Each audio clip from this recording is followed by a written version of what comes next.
দর্শক আসসালামু আলাইকুম।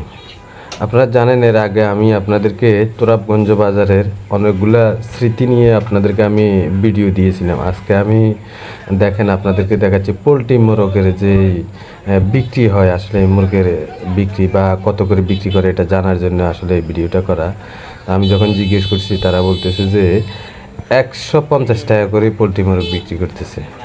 দেখেন আপনারা, আমি আপনাদেরকে আসলে ভিডিওর মাধ্যমে দেখাতে চাই এখানে মশলার বাজারটা, এটা আসলে বলা হয় এখান থেকে কাঁচা তরকারির বাজার বসে এবং মশলা, হলুদ, মরিচ এখানে দেখেন কি সুন্দরভাবে আসলে কাস্টমাররা আসতেছে, আসলে বিক্রি করতেছে দোকানদাররা।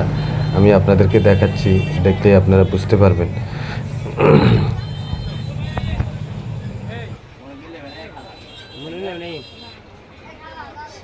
এত ফাইন দিয়ে